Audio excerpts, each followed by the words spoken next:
Let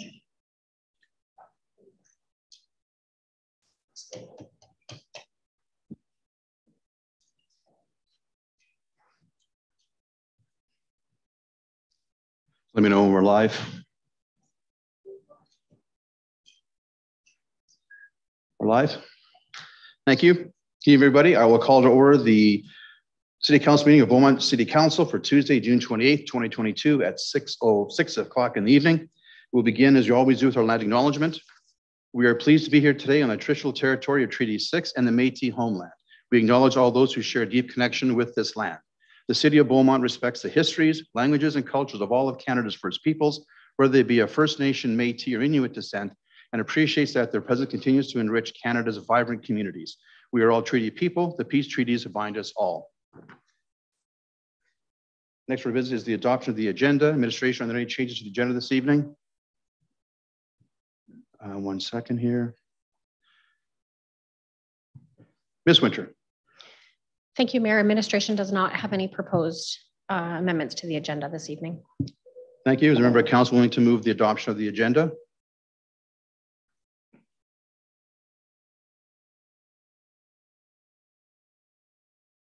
Councilman Newkirk. Steve, you have the floor. Yeah, thank you. I would move that the June 28th, 2022 council meeting agenda be adopted as presented. Thank you.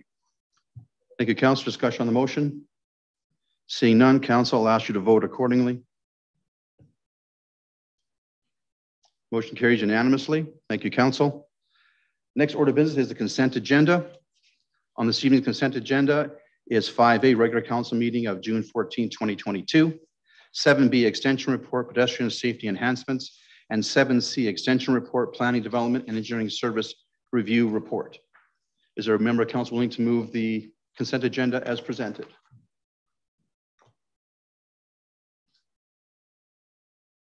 Oh, hang on a second.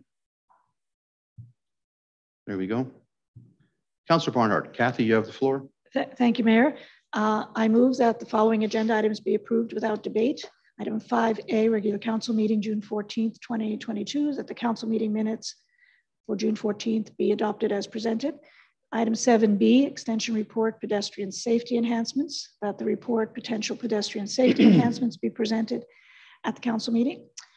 And item 7C, extension report, planning and development and engineering service review report, that the planning, development, and engineering service report be brought back to council in Q3 2022.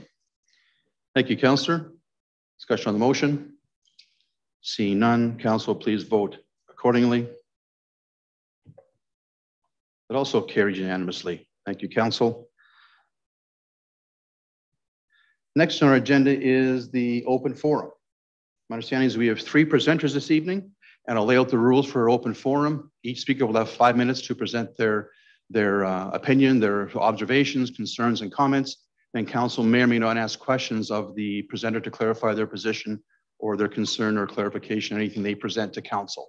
So I believe we have 3 this evening. I believe Mr. Myers, sorry, I apologize, Paul. I believe you're first up.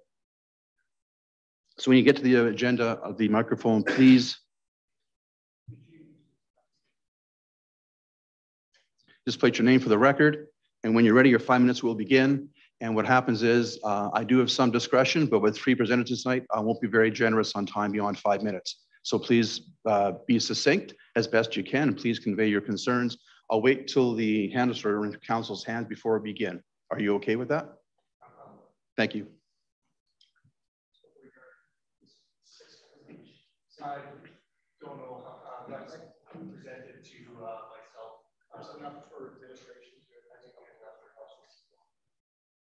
There's a package of pictures, and then there's also a Word document presentation that was available at the time for the other. Okay.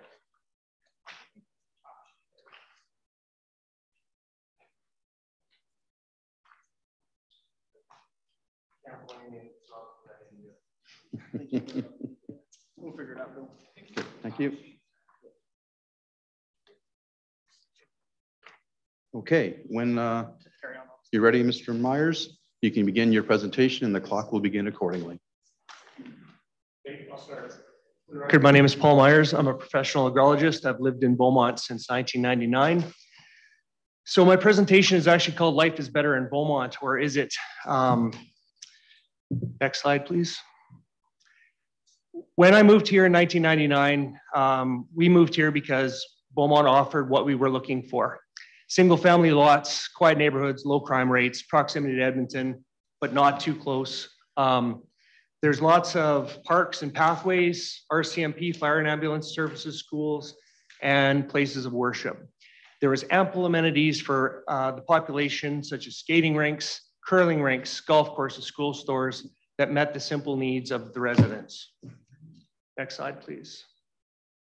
Fast forward to 2008. We moved off the ring road, and we moved off for a reason. The population of Beaumont grew rapidly. Most of the high school students walked past my house. And in one instance, my garage door was open and someone decided to steal my hockey equipment. I have no idea why anybody would steal my stinky hockey equipment, but that's what happened in Beaumont living on the ring road. Population rose from 6,500 people to 10,800 people. There was no additional services added to Beaumont, but we did get our Tim Hortons. We got a whole bunch of pizza places and a few other small businesses that basically filled in some gaps here and there. If I wanted to get my nails done or get a box of beer or eat pizza, that's what Beaumont was. There was no other places in terms of business in Beaumont. Developers were building houses fast and cheap, and prices skyrocketed. In 2010, I presented to council, I sat in this chair, and I asked, what is the vision of Beaumont? Because at the time, our developer was going to walk from their responsibilities. So I'm actually going to give a synopsis of that presentation because this was done in 2010, and a lot of the things that we asked for are being asked for today. We asked for more control over developers and town oversight to ensure that growth was sustainable. What we received signed bylaws and architectural controls that made it more onerous for businesses to meet and be forced many of them away. Western Budget Hotel comes to mind. Simply didn't want to change the way that they looked for the sake of Beaumont. Hence, we've got no hotel in Beaumont. Next slide, please. So what, again, we asked for fostering more commercial and industrial business growth to alleviate tax burden on the residents of Beaumont. I believe every single one of you that sits on council today understands the importance of commercial taxation and what has happened in Beaumont and how the fact that we have 0 large anchor stores coming to Beaumont. We have a whole bunch of small businesses, but they've come and gone. And there's not one anchor tenant anymore in Beaumont, or as it stands in Beaumont. We could have had a Cineplex Odeon by now. I point to the city of Camrose that has a population of 18,742 in 2016. Beaumont had 17,720 at the same year. Camrose has everything that you could ever want to not have to go to Edmonton. I still can't buy a pair of men's underwear in Beaumont, but I can buy pizza and get my nails done. So then, next slide. One of the major things that we asked for was we wanted to ensure that developments were making concessions for schools, rec centers, infrastructure such as buses, emergency services, and future vision of where Beaumont will be in the next 10, 15, 20 years. Fast forward 2022. We have unfettered urban growth with no infrastructure support. We have no buses. We have no additional emergency services. They're almost the same as what they were in 2010. A land use bylaw that will strangle the life out of the community by incorporating multi-dwelling homes in a single family area, 0 lot line homes, and developers that have basically held this city hostage for the last 15 years. The former mayor slammed his fist on the desk when I met with him and said that I was out of line, that I didn't believe that I should say these things to him in terms of the vision of Beaumont, but we are the citizens of Beaumont. So I will ask again of this council and administration in 2022, can you review the land use bylaw to ensure the integrity of the community and protect its current residents from bad builders and unethical developers? Can you slow residential growth and population expansion for infrastructure to catch up to the current population? We're not asking you to stop it. Just slow it down so that we can get our footing and get things in place to help with lower income families and climate change and all the things that we need to do to make this world a better place. Can we develop our own identity away from Edmonton, away from cookie cutter developments? And can we implement new strategies that foster retail growth and commercial businesses growth to add to that tax base instead of just throwing in more people to add to the taxation levels? So again, I'll ask administration to respect the current citizens of Beaumont and allow for us to be better at what we are and make life better in Beaumont. I want to leave with one statement. In 2002, my wife almost died. She survived because the ambulance was able to get there in less than 10 minutes. Mm-hmm. Based on what I've been told, we're not meeting those standards of care for our citizens today. We can't continually add more people to this community without having better infrastructure and making life better in Beaumont. Thank you, Mr. Moores. Appreciate that. Myers. Sorry, Paul. It's one of those days today. It's been a long day. I'll get it right. Paul, I got that right part. So thanks very much. With that, I will open up to council any questions they have for our presenter this evening. Seeing no questions, I'll ask a question if I could, Paul. Sure. You mentioned reviewing the land use bylaw. You are aware we are currently doing public engagement and looking at reviewing the land use bylaw in the fall of this year. You're aware of that, I believe. I am aware of it. However, when I was informed of it and then the survey was given to me and given to my attention, it basically was a self-serving survey.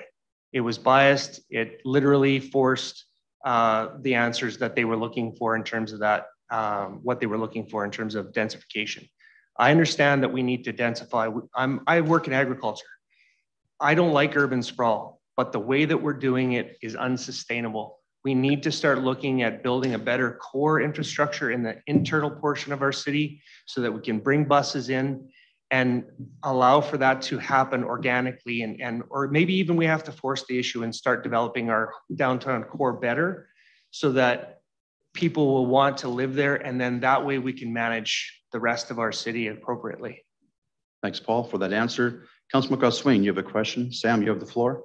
More just a comment, and so thank you for acknowledging that we are looking at the land use bylaw, and we have heard feedback on the survey. So just don't want you to leave here thinking that our whole approach and understanding and feedback is going to be based around one survey. We've heard directly from residents in multiple different ways, and so administration is seeking feedback through more than just the survey, and we've had multiple people come in here. So we are, well, I'll speak for myself, well aware of the challenges that this new land use bylaw has presented in some cases.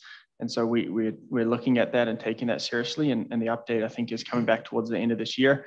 I'm sure you'll be back in front of us again to talk through that. But just thanks for coming in. I know it takes time out of your day to come and sit and chat to us on these topics. But certainly your story is we've heard, and not just this one, but others as well. So thanks for taking the time, and we'll look at this seriously and keep on us as we work our way through this. Thanks. Okay, now I've got Councillor Van Nieuwkerk with a question, followed by Councillor Miller. So you have a quick one, Steve? Yeah, again, I thank you for coming in tonight, and just around, the earlier slide around, builder quality and fast as you can and stuff like we've heard those kinds of concerns, in the package, the presentation or the documents that I gave you. So.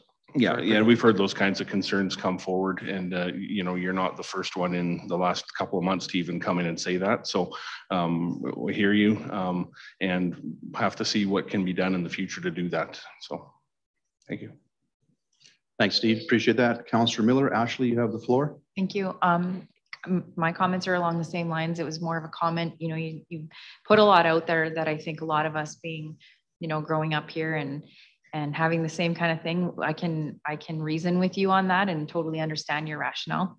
The one thing that, there's something that we are looking at is the land use bylaw. So yes, thank you for coming in, putting this package together for us. Everything else you said is always kind of something that's, in our thought process as well, mine anyway. You talk about commercial businesses, things like that. Those are great points. But if I can pull anything out of your presentation that we can, right now handle or take a look at, it's the land use bylaw. So, please know that it is something that we're looking at. And Steve and Sam said, you're not the first one to bring it to our attention. But thanks for pushing. I mean, it's not a bad thing to continue. So thanks. Thanks, Ashley. Yeah. One last comment in that part of your observation was healthcare and ambulance service.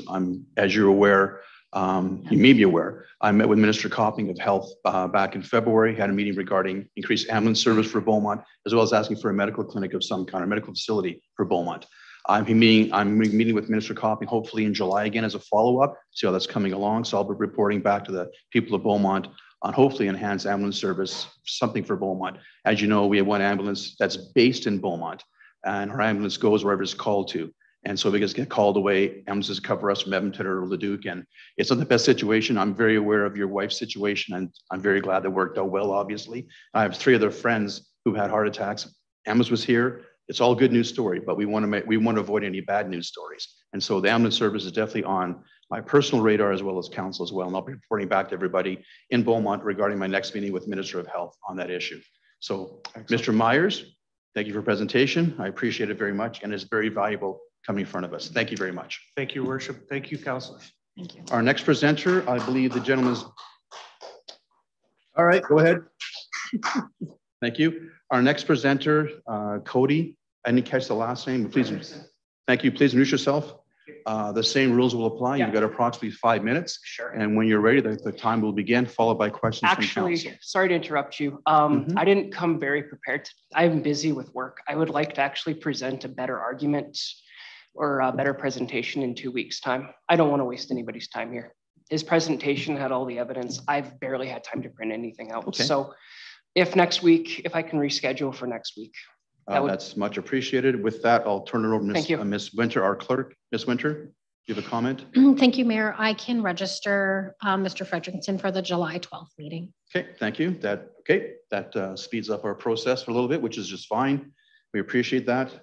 And our next presenter, Anthony, I don't have a last name, please. Oh, Anthony, yes. I recognize you. Hello again. So the same rules apply. You've got approximately 5 minutes. I have a little bit of latitude, but I will be monitoring closely. And when you're ready, your 5 minutes will begin. And please introduce yourself for the record, first and last name, please, and speak into the microphones or a recording will take advantage of it. Thanks, Anthony. All right. Hello, my name is Anthony Colesmith. I'm a resident of Beaumont and like to share my concerns related to the land use bylaw, specifically the additional dwelling units and the recent land use survey. So the purchase of a home is typically the largest purchase of people's lives. Prior to building our home 5 years ago, the lot was zoned as low density residential. When we were working with the builder, the development was still low density residential. The construction was completed. The lot was still low density residential. Yep. Oh, I'm sorry. There, how's that?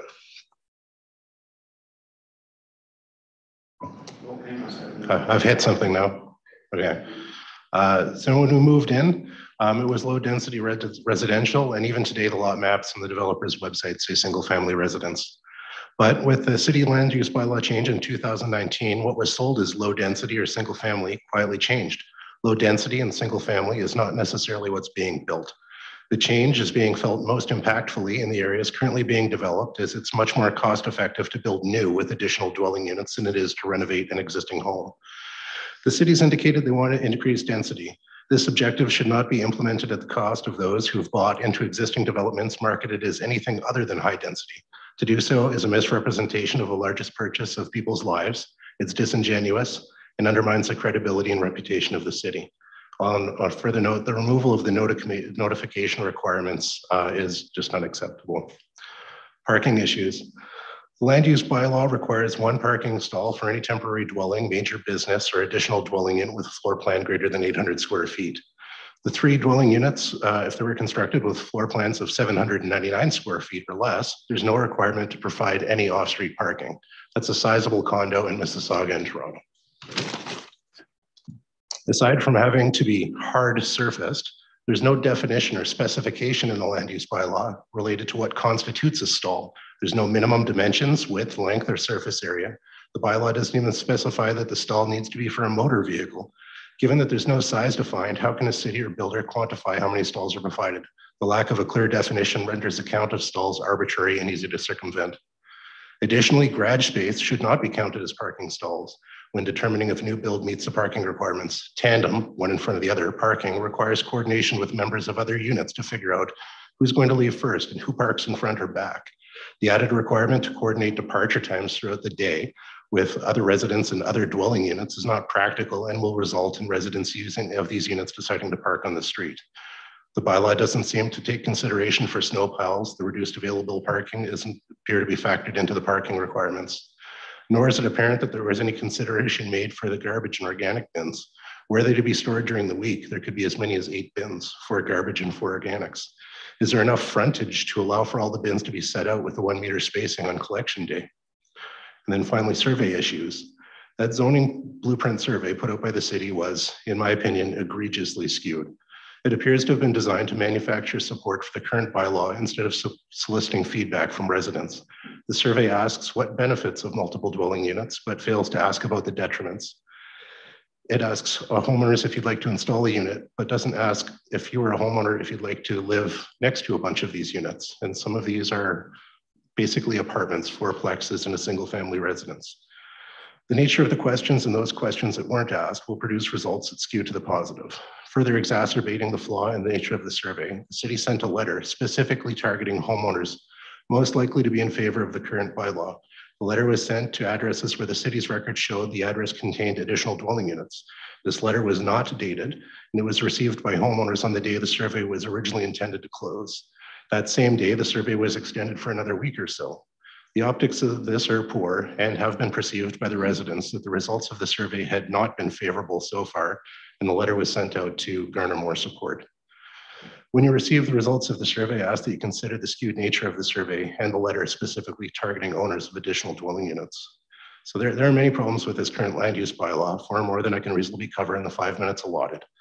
I ask that the notification requirement be re-implemented, that the garage parking be excluded from the count of stalls, and that council consider a moratorium on all additional dwelling unit approvals until the bylaw can be fully reviewed, the impacts considered, and a true representative survey be conducted.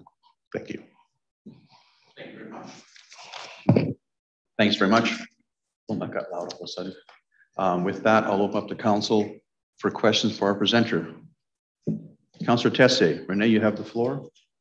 Thanks, Anthony, and thank you to you and Paul for coming out. Obviously, the land use bylaw and the community standards bylaw, which will involve a lot of the builder's restriction and the cleanup, things like that, is out. So right now, it's really valuable that you guys are out here and showing your opinions and what you think and what has happened and progressed. It's important for us because when we put these surveys out, we get limited opinions or feedback.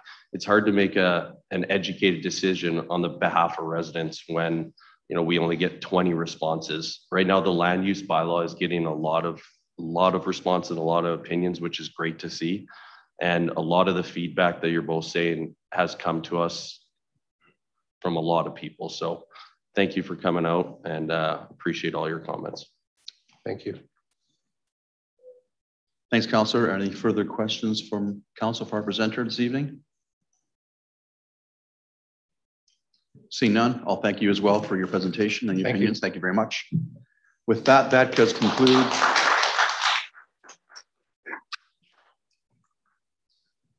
second, excuse me.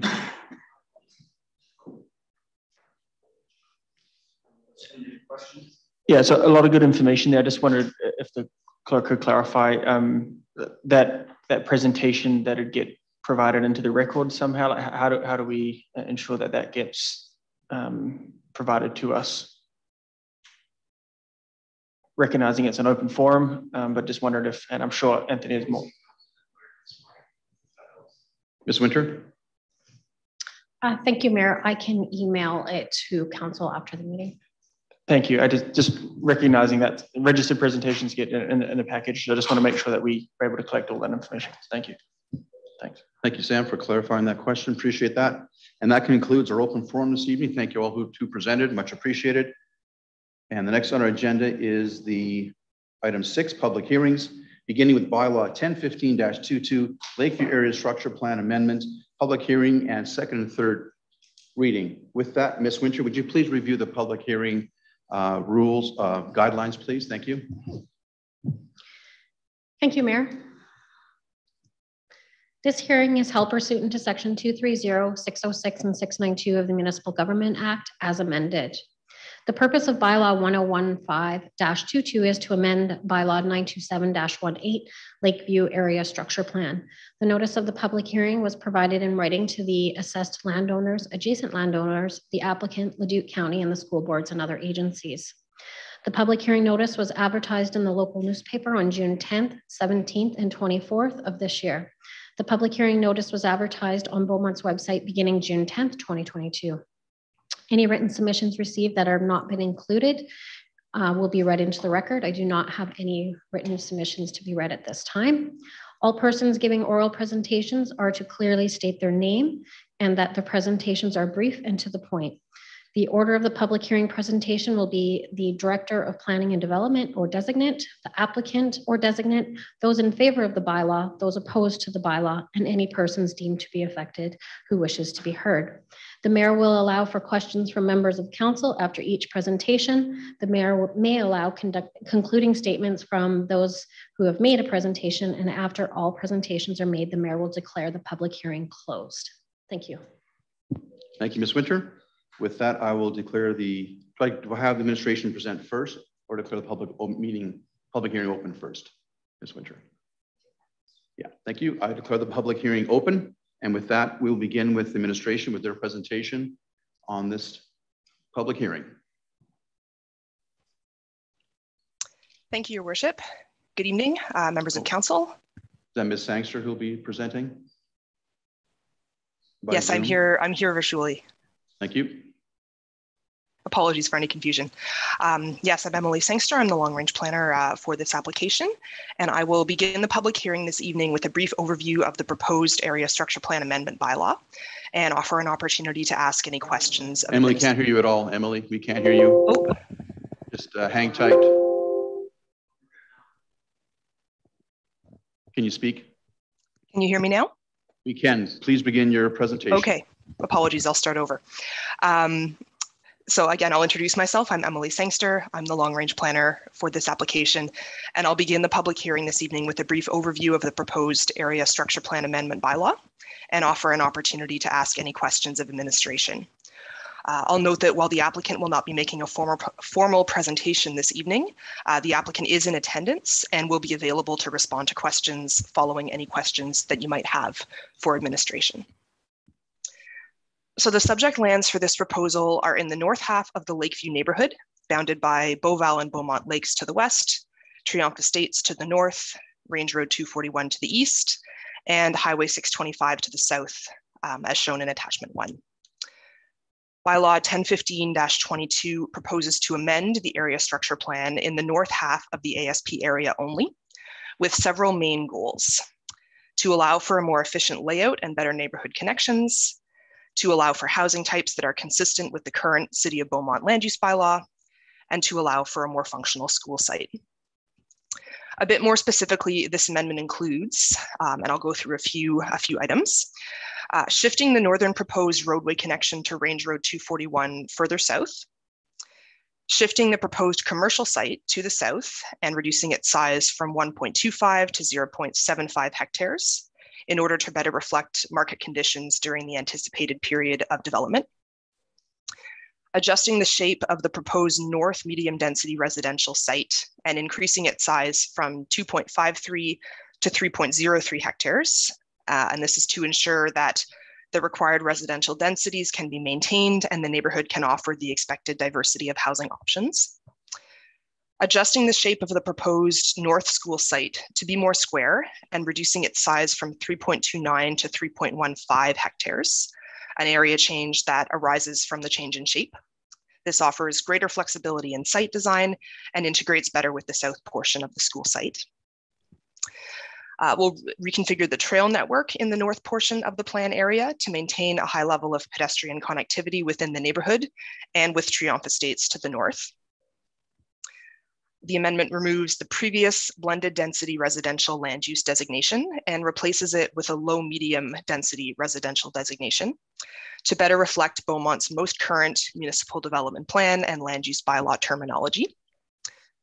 It updates the servicing information to reflect new stormwater management technical studies that have been completed since the previous amendment, and updates the land use statistics to reflect all these changes and to clearly state assumptions regarding population and unit density.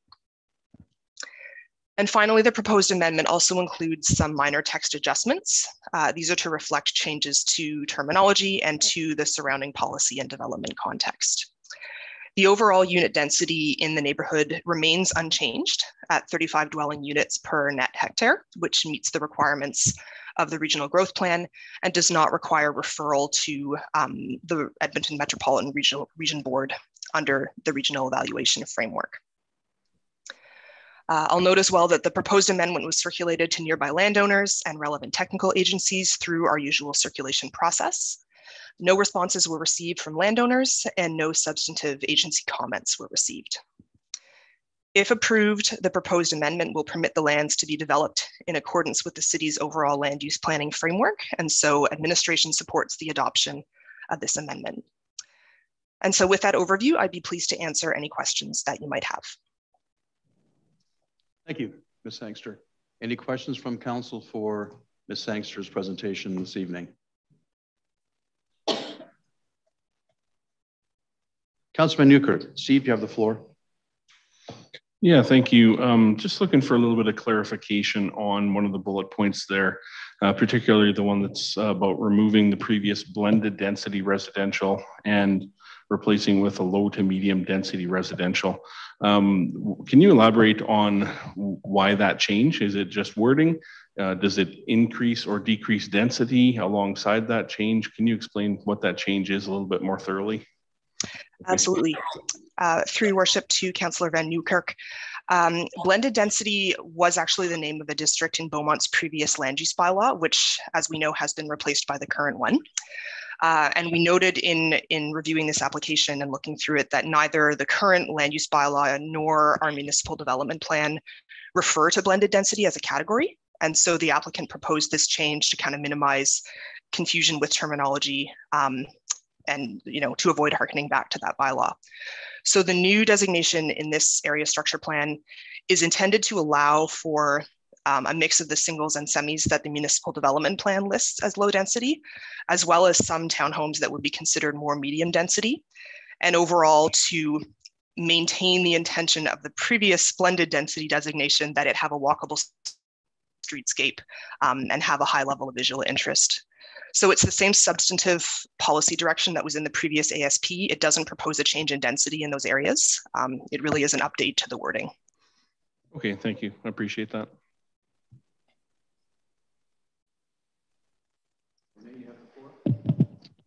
Thank you, Mayor, and thanks for your presentation.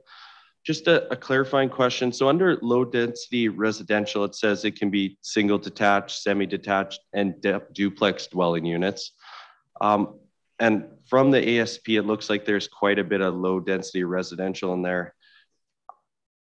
Does it come back to council every time they start a stage? Like, how do we know what that stage is going to look like? Is it going to be mixed use, like one single detached home, then a semi-detached home, then a townhouse? Or how do I differentiate how that looks? Because to me, low density would be single family, and then low to medium would go into the semi-detached. So it's a decision that is made at the subdivision stage. So when the lots are subdivided further into the development lots, that's when the lot sizes would be set out. That's when generally the type of dwellings that are proposed for those lots would be identified. And so those would need to be in compliance with the land use bylaw when those are identified, and also in compliance with the general direction that's set out in the ASP. Okay, thank you. Just one more, Mayor. So in this subdivision, I don't know if you can answer this or not, or who could, but in the low density lots, is there still thought process that there will be triple car garages in some areas? Or, like, I understand a zero lot line is not going to be able to accommodate that. I'm just trying to understand what it'll look like in certain areas. compared to, you know, other communities don't have triple car garages anymore. Is that still a thing in this area? It might be a bit specific. It's difficult for me to say at this juncture, just because, as you know, our land use bylaw for the zoning that is proposed that we will touch on in the next public hearing does have quite a bit of flexibility. There may be opportunities for those to be developed as part of this neighborhood. That might be something that the applicant can touch on when we reach them and have them respond to questions. They may be able to provide a little bit more about what specific vision they have for different components in the neighborhood. Perfect. Thanks so much. Thanks, Councillor. Appreciate that. Any further questions from Council for administration's presentation from Ms. Sangster? Seeing none, I'll carry on then. Thank you, Ms. Sangster. Does the applicant wish to speak at this point, at this time? Your Worship, if there's any questions, I'm happy to answer. We'll probably get to that. No problem. Thank you, sir.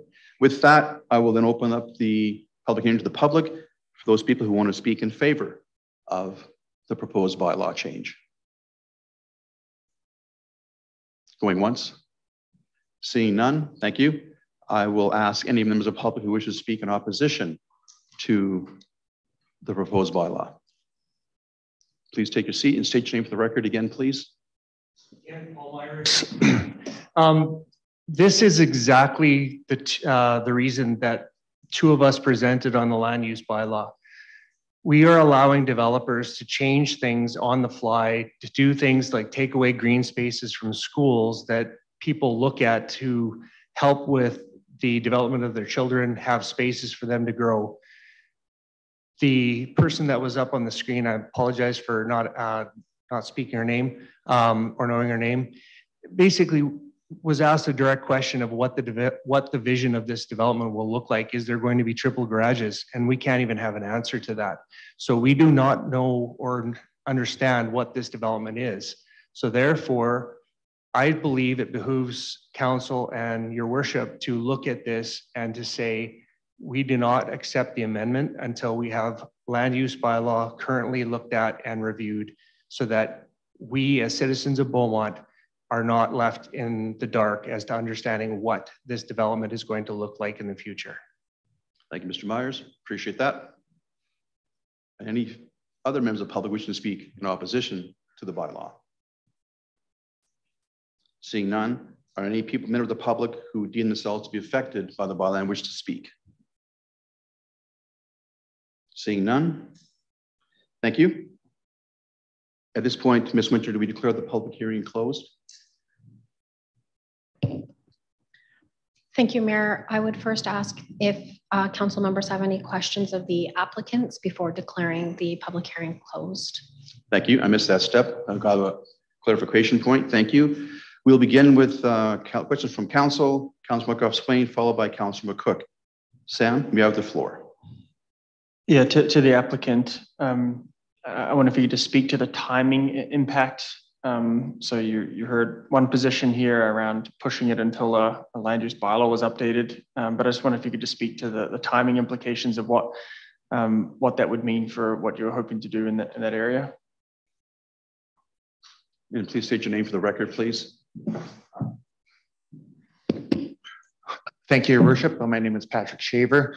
I'm the president of Avilia Development, and we were the proponent for this development here. Through you, Your Worship, to the question about timing. So our intent is right now our first stage, it's consistent with the existing area structure plan, and we have zoning for the first stage. So we're going ahead with the construction of the first stage.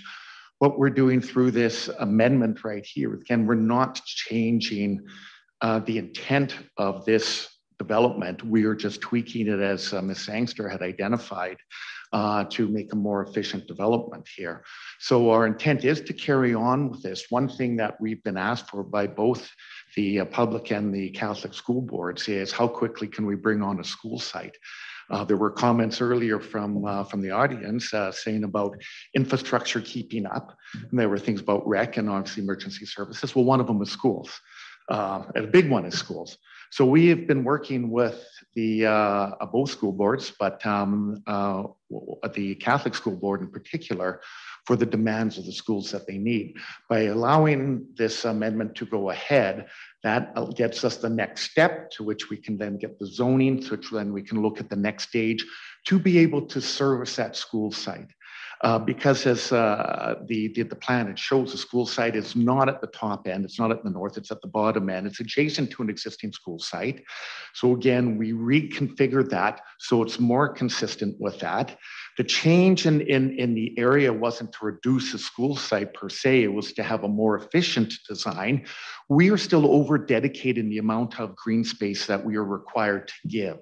So this is not to try to squeeze anything out, rather was trying to get, as Ms. Sangster identified, a more appropriate and flexible site being square to allow for different types of schools on that. And we've actually been trying to work with the landowners to the south to see if we can make that even a more comprehensive. But this at least allows the first step or the next step in the process to get that school in place. So this makes sense to be able to do it. It allows us to do the commercial site as well. Coming up, not everything happens tomorrow, but allows us to plan it in an orderly fashion to provide the subdivisions so then everyone understands the lots and the sizes and everything else too. And so it's a progression of the steps that we're going through, but this is an important step right now. Thank you. Just to, maybe I wonder if you could just clarify. So if this wasn't approved, what would the impact be? Maybe a bit more succinct on what would the impact be to the development if this didn't go ahead tonight? Then we'd either have to hold off until it was approved, or I don't know why. I'm going to have to understand what the reasons it wasn't, or there's an existing plan in place right now. We would then look at trying to work into something with the existing plan. Thank you. So do we identify, there's still a school site there. It's not as efficient as the school board wants, but we'd have to work with them if it wasn't approved, but we can still go ahead because it's consistent with the area structure plan and the whole municipal development plan for the city. Perfect. Thank you. Thank you.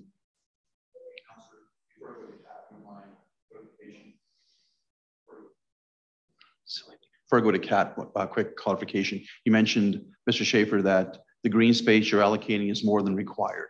Can you specify how much green space is required and how much green space is actually going to be in this? Just can you clarify that comment, please? Sure. And I guess two things when I say green space, there's open space, which is both municipal reserve and municipal reserve through the Municipal Government Act, the province of Alberta, identifies that a municipality can take up to 10% of the land that we have to dedicate to the municipality. And that's for parks, trails, school sites. There's open space in terms of environmental reserve or storm ponds that we also make green and connect into the community. So right now we are over dedicated with the amount of the 10% that we're dedicating, and anything over and above that 10% is a discussion between the developer and the city, but we are over. Thank you. So we are, and to answer specifically, 12.86%. So we are 2.86% over the 10%, or about 28% more than what we'd have to provide. Sure. Screen. Thanks for clarifying that. I'll go to Councillor McCook, followed by Councillor Van Nieuwkerk, followed by Councillor Tessier. Kat, you have the floor. Thank you, Mayor. My questions, I guess, are a little bit more just about the area structure plan in general. So one of the points you said were design streets that are functional, safe, and can accommodate various modes of transportation. What specifically will the width of the streets be? So there's two widths, three if you include the lanes, but there's a local road, and there's as well as a collector road. And the collector road that goes, it's a connection or the continuation of 38th Street from the north. That road is the outer ring road of the city of Beaumont there, and it's designed both in terms of width and structure to accommodate transit on that. So I don't want to say wrong, but I believe it's 12 meters wide, the carriageway, where the local streets are 9.5 there. But and as well as it's not just 38th Street, but the roads to the from Range Road 241 heading into the site. So where the commercial site is and where the school site is, And the multifamily sites will also be a collector road, meaning they will be larger as well. So the larger width roads will be there to accommodate those land uses that are going to generate more traffic. Okay, thank you. Can you also clarify where the parking is for the reverse housing? Is it garages, street, parking lot? It just wasn't super clear on the. Sure, through your worship. Our amendment in our land is the north end. That reverse, that parking is on the south portion of the land, so that's not our land. So sorry, I'm not able to answer that question. Yeah. We don't have any reverse housing in our proposed on the north 80 acres of it, the full quarter section here of the full area structure plan. Okay, so on this picture that we have, the proposed land use concept, that is not yours. I'm not sure. That's attachment 2, I believe. Yeah. Yeah, so the figure 4 is what I'm referring to here. It's, again, if you split it in half, so there's the north half and the south half, we are the owners of the north half, and the south half has that reverse housing on it. So really good question, but I don't want to answer that because I'm not the landowner there, and I don't know how they intend on doing that. That has not changed. So that's the existing area structure plan as well. Okay. I do believe it's a good question, but I just cannot answer that question. Okay, so. Thank you. And then just one more general question, and it kind of ties into Councillor Tessier's earlier question, I believe. You guys state, by providing a variety of housing types, Lakeview will promote a community that welcomes diverse lifestyles and give people the opportunity to age in place. Can you kind of clarify what kind of diverse housing will allow people to age in place? Sure.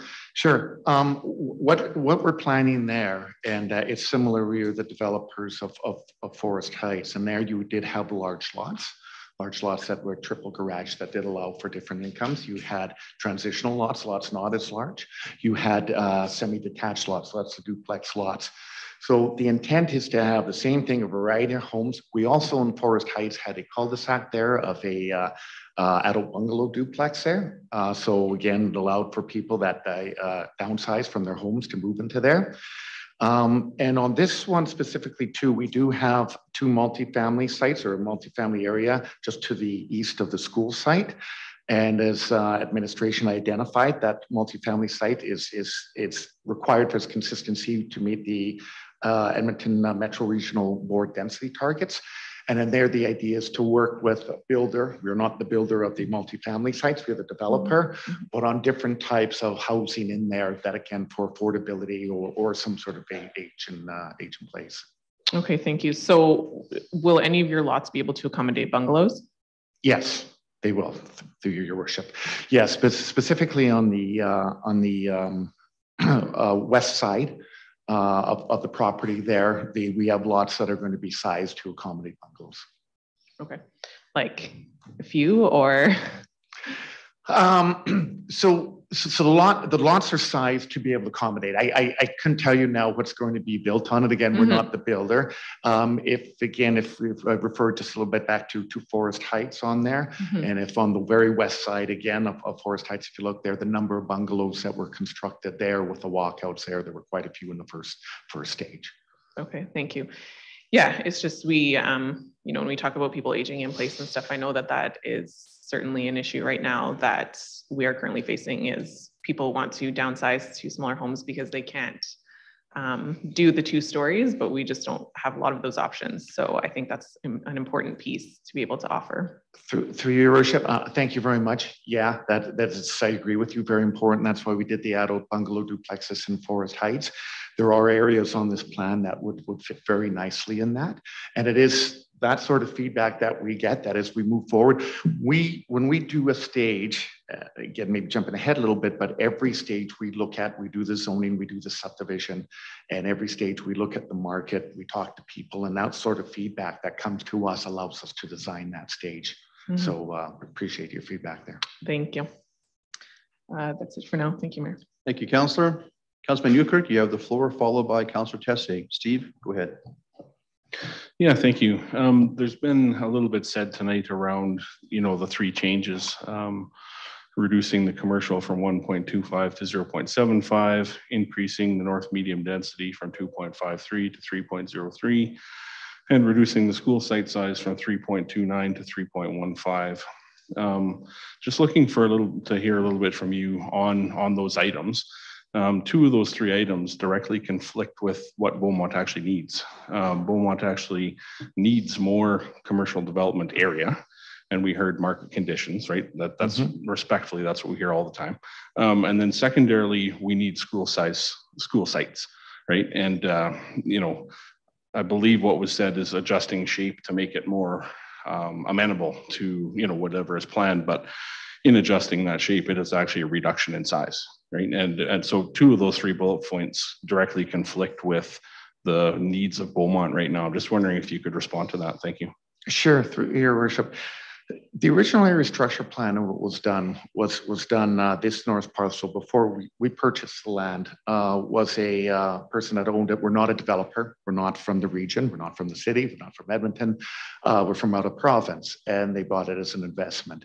When they went ahead and did the area structure plan, like a lot of people, hired a good engineer and a good planning consultant. But the planning consultants and the engineer, there's two things. One is market change, but two is also they're not the developer target. They come out with a plan that's consistent with the municipal development plan through consultation.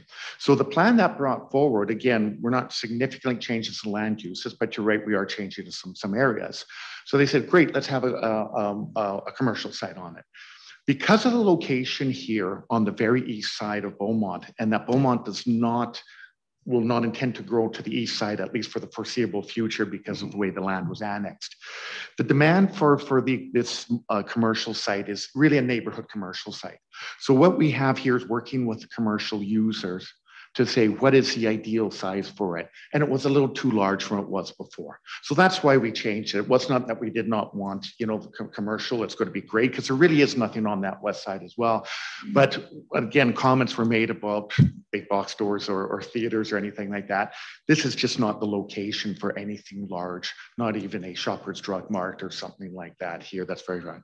This will be your convenience store, your daycare, probably your gas bar. I don't know if I should say pizza place, because that was brought up earlier. Maybe there's too many, but anyway, that's why. So it's kind of the right sizing of that. In terms of the school site as well. So part of this is, again, we worked through with as the city administration on the green space. We actually had some concept plans that actually had a little bit more green space in there as well, a little more of a tot lot or something in there. But again, through administration, we're working with the city, because we're over dedicated. Okay, we're to 10%, now we're at that 12.86. That over dedication, there's compensation that's required. So those discussions are what were held between us and administration to come up with a plan. The school board liked the configuration of it and was able to reduce the amount, not by a lot, but a little bit of that school site. And the reduction doesn't change it from having a school site or not having a school site, or not being able to put the type of school site on there. So it is, and I don't want to dissuade from this, but it is a discussion in Beaumont about school sites. As I mentioned, that's the benefit of us going ahead, but that's only one school site. And I know there's could be 2 or 3 others that would be looked at as well. The change in our size in there doesn't change whether it's going to be 1 or 2 schools in there. Yeah, okay. Yeah, thanks for the additional comments on those. I take your point on all of it. But, you know, I guess just know that it directly conflicts, you know, with pressures that Beaumont has, right? So I think it's important for everyone to have heard your explanations there. So thank you. Thank you. Thanks, Councillor. I have Councillor Tessier, followed by Councillor Miller, followed by Councillor Barnhart.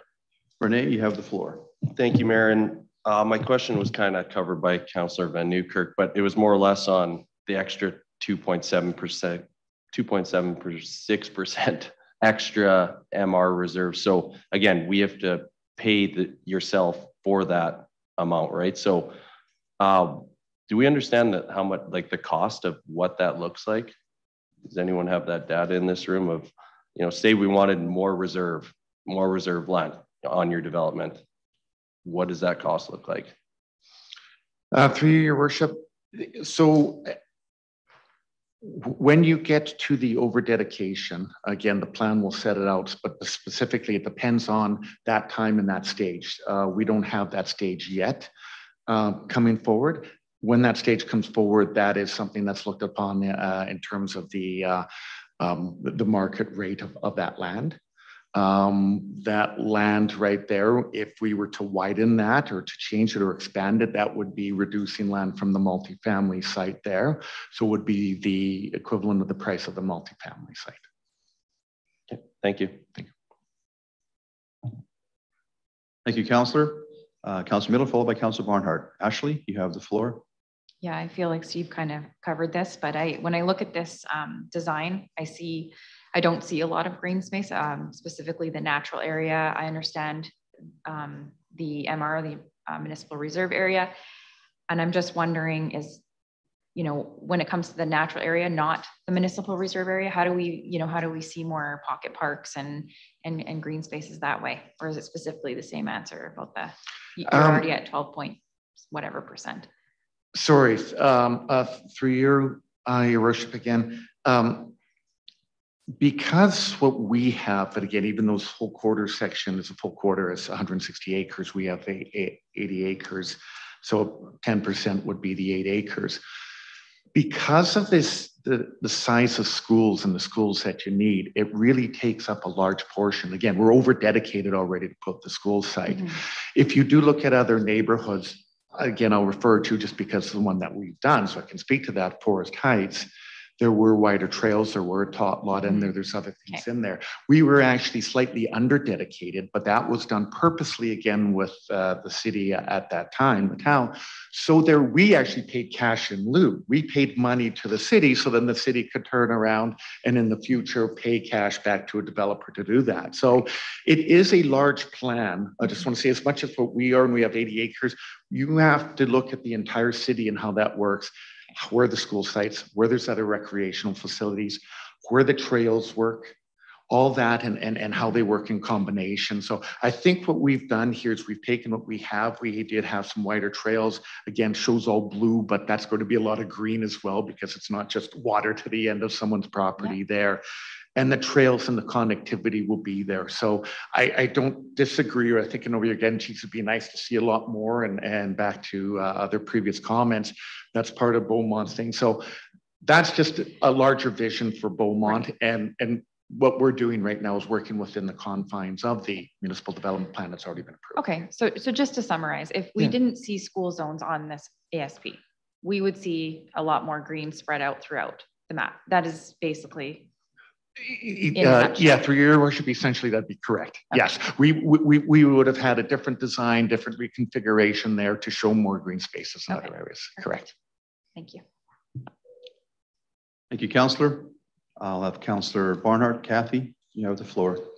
Thank you, Mayor, and thank you, Mr. Schaefer, for all the work you've been doing on this and answering the question so well. The one other question that was raised earlier was around infrastructure. And I would like it if you would comment just a bit on how much work goes into that leading up to this stage and just in terms of your own, the developer's work. Are you feeling that you have any concerns about the infrastructure being able to handle this larger development and just in general, any comments on servicing or infrastructure that you might want to add to the whole puzzle here? Sure. No, thank you. And through your worship on there. What we've done, and again, administration had mentioned this about the storm pond and we resized. So when we purchased the land, we looked at the existing studies were done and we redid some of the studies there to again ensure that they were correct. So there were some things that had to be changed. The one thing that was done very well by the city was to plan for this area right here, and that the capacity adjacent to the land allows us to develop this. Both the single families, the semi-detached, maybe some townhomes and the multifamily, as well as the school site and the commercial site. So that's road access. And again, I do think the cities was very forth-looking when they paved Range Road 241 last year, and allows for that proper connection that we'll be tying into. We'll be tying into the north, the Triumph Estates. But the water, the sanitary, and the storm have all been designed. And again, we do, so they do accommodate all of our amendments right here, the amendment that we're doing properly. So there's no issues in terms of servicing capacity. But in terms of timing, so I'll relate back to your question, back to your earlier comments about timing, is there is a large investment by us to put in a storm pond, to put in the roads, to connect those sorts of things. So when you do start a neighborhood, there are two things. You do want to maximize that infrastructure instead of having and have it sit there. There is a cost to that, and I don't mind saying that, there's a cost. The second thing is when we get started, what we like to do is try to progress through that neighborhood too, so someone's not living in the construction zone for 5 or 6 or 8 or 10 years, which has happened, and which has happened when sometimes, yes, the plan wasn't done necessarily, market forces change. So we are very deliberate on the size of stage, the type of product we bring in, and the infrastructure. So the zones do allow for little flexibility, but certainly our intent is, yes, on the lower end where it shows lower density there. Appreciate that. Thank you very much. Thank you. Thank you, Councillor. I'll have one more question from Councillor McCook, then I will close the public hearing.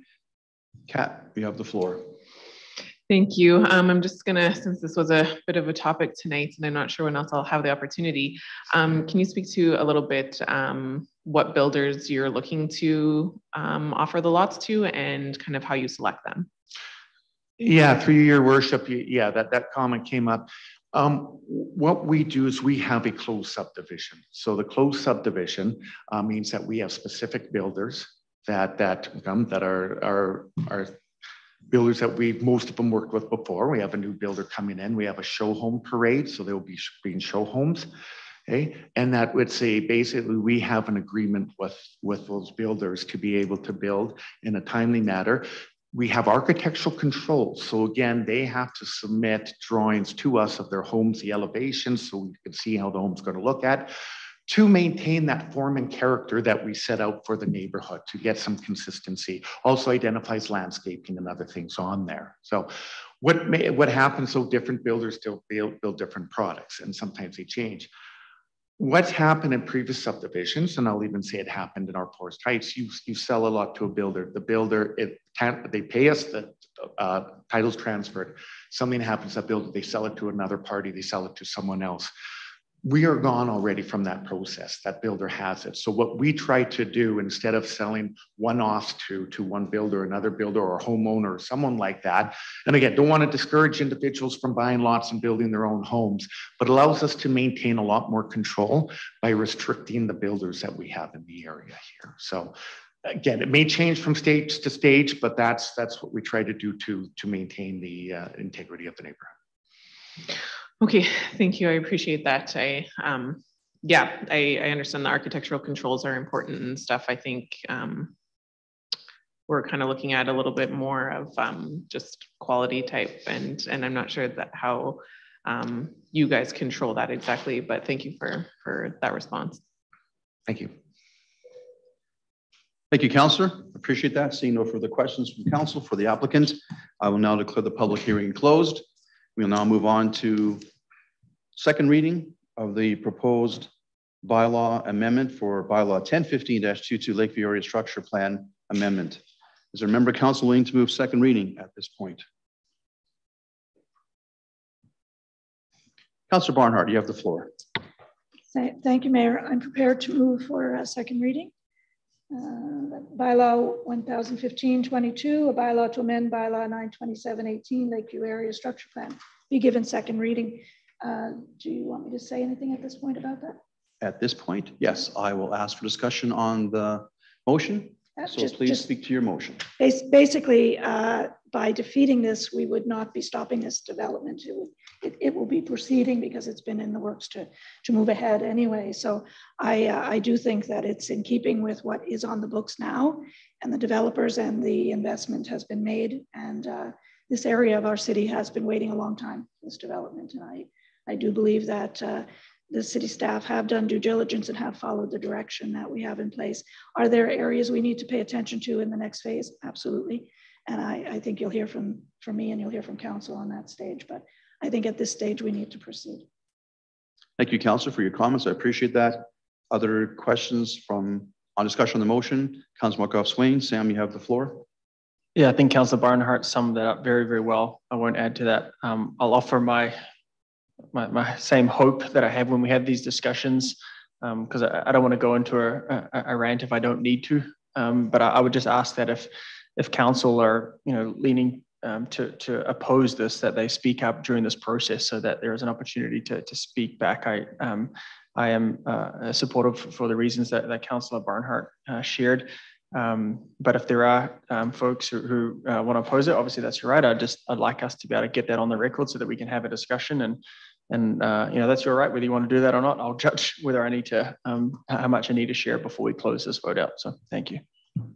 Thank you, Councillor. You saved me saying almost the same thing in terms of speaking up your mind and at second reading. Thank you. Councillor Newkirk. Steve, you have the floor. Yeah, thank you. As I reviewed the package and got ready to come to the meeting tonight, the concerns I noticed in here and the concerns I had, I addressed those with the applicant.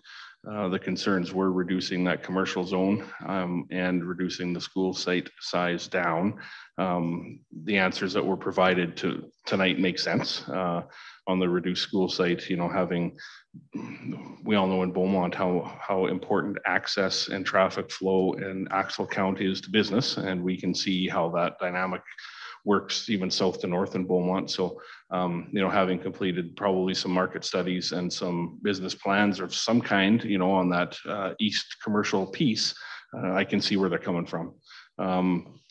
I would prefer that the school site size wasn't reduced, albeit only from 3.29 to 3.15. But what I am encouraged by is that the applicant has been already engaging with the school boards, and one in particular, and that from what I heard anyways tonight, is that reduction hasn't been done standalone. It's been done and communicated along the way, and that size is still usable. Would I prefer it to be more? Yes. Do I appreciate 12.86 rather than 10? I appreciate that. The community appreciates that. The unfortunate piece, such as Councillor Miller pointed out, is that it consolidates the green space in one spot. And what we miss out on is a corner park here and an inclusion, so the inclusion of another park there, right? So I think as we look to the south half of this development, we'll have to see where that goes. But for tonight, the concerns I brought forward into the meeting have been addressed. So that's what I would like to say. Thank you. Thank you, Councillor. Are there any further members of council to speak to the motion? If not, I'll have a brief comment myself. I'm also in favor of, earlier speaker talked about having more commercial development in Beaumont, as we all do, but at the same time, this area is not designed to have a significant commercial spot to it. Other subdivisions that are being built in Beaumont have much more area allocated for commercial space and for commercial development. This area is not one of them. So my initial concern of having the commercial space reduced slightly has been alleviated this evening, and I appreciate that. Councillor Tessier, do you wish to speak? Yes, sir. Okay. Yes, no problem. Councillor Tessier, you have the floor.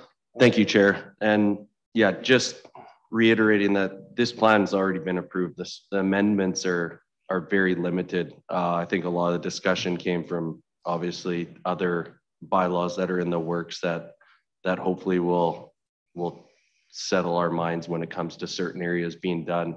And those also have to come back to our approval to approve those certain stages. So again, at this point, yeah, everything that's been said from council, I totally understand. It's a tough spot is all, but I would have to agree with the amendments at this point. Thank you, Councillor. Appreciate that. Councillor Markgraf-Swain, you wish to speak? Please do. You have the floor. Yeah, hearing the comments around, I'll give my shorter version of my closing comments because I think we're okay here. But just acknowledge that there are several concerns with from obviously the public and council members up here with the broader land use bylaw. But I was concerned that we were going to be potentially punishing this development when those issues are at the land use bylaw level. We heard tonight we need to attract more business. The most important thing business needs is certainty. And I'd hate to be the council who sits up here and all of a sudden, a plan that fits within a bylaw, within a statutory plan, we just vote it down. That'll, I think administration would need to put a whole bunch of resources into reputation management if we were to do that. That certainty is there. We are working on the land use bylaw. We're going to do that.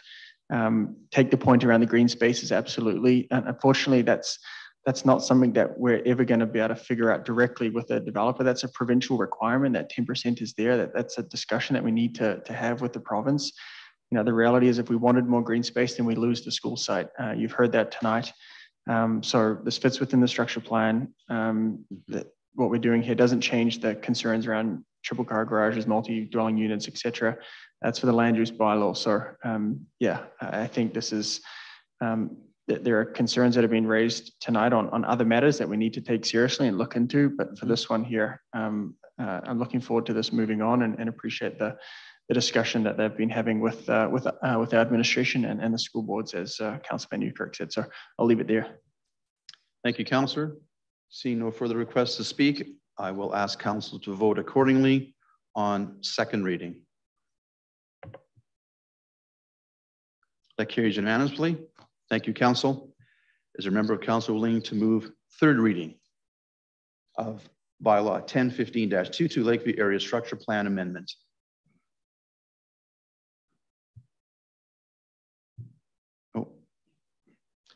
Councillor Van Newkirk. Steve, you have the floor. Yeah, thank you, Mayor. I would move that bylaw 1015-22 be given third reading. Thank you. Thank you, Councillor. Discussion on the motion. Seeing none, I will ask Council to vote on third reading. That also carries unanimously. Thank you, Council. Appreciate that. We are now moving into the second part of our 6B public hearings. At this point, we normally take a break at 7:30, but I anticipate some discussion on 6B as well. So I'm going to declare a 5-minute recess, and we'll come back in approximately 7:16 or 7:17, and we'll begin with 6B public hearing on bylaw 1016-22 Lakeview restructuring public hearing and second and third reading. We are recessed for 5 minutes. Thank you.